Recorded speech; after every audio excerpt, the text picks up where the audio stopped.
All right, so now we're going to do a swan. Um, the swan is, well, in terms of elegance, it's a great and beautiful bird.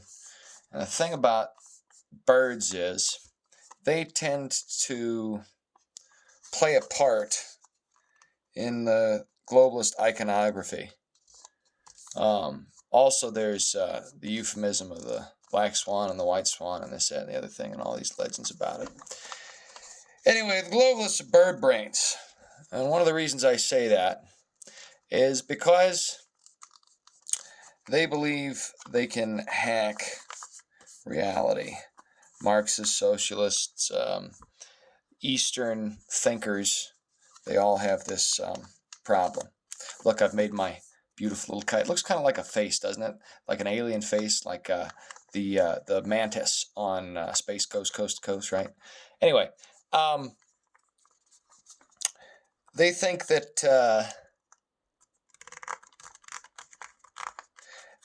by playing some metaphysical rules to the universe, like you might control a computer, in some way they've got the ability to actually manipulate time and space and reality and force their will on things. And nobody has that.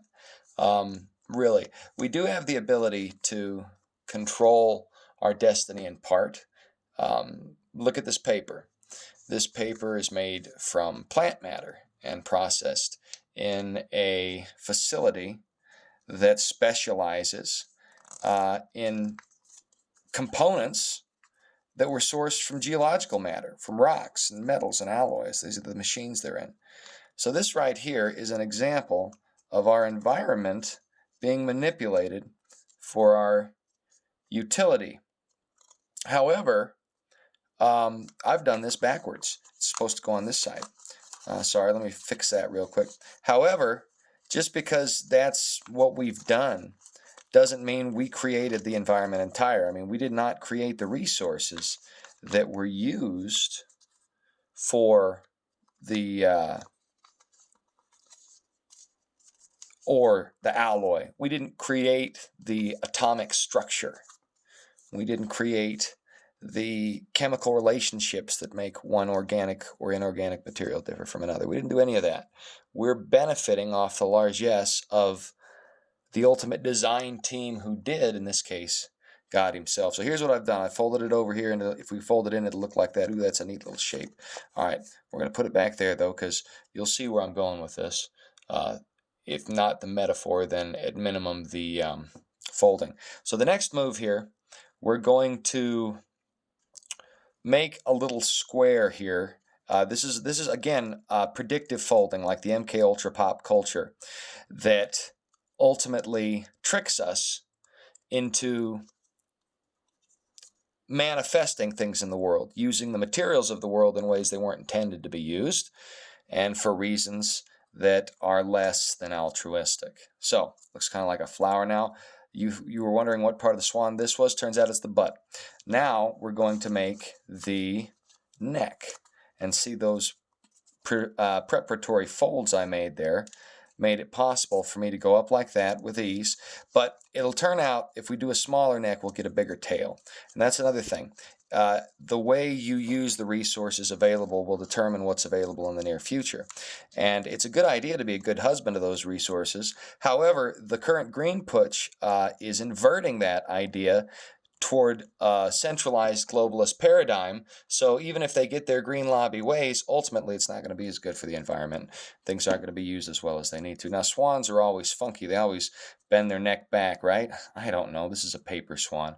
But we're going to give that the illusion. And notice I'm not being very precise here because, honestly, this is a very small piece of paper, so it's hard. I've got big, clumsy man hands here. But it turns out if you rough it up a little bit, it looks a little bit more natural. And then you unfoil, unveil, unfurl. That's the word I'm looking for. The backside here, and look, we've got a nice little globalist swan that was made from resources that were once natural, but through the ingenuity and creative energy of man were made into an industrially productive set to make this paper, which is something that is itself technology. But technology that is not rooted in some abstract, deep time, chronos sort of interpretation of reality, but is rather rooted in what must necessarily be understood to be creative. So the world we live in has resources that can be used and put together like this so that we can make synthetic reality from actual reality. This was once a tree, now it's a fake swan. The materials we have, the building blocks of creation from the genetic level, from the microscopic to the macroscopic, from the anthropic principle on, indicate a created reality. And those who want to consolidate power globally and take over, they are going against that deliberately. Don't be deceived. They know what they're doing. So, like, share, and subscribe. Thanks for following me this far. Hope this was helpful.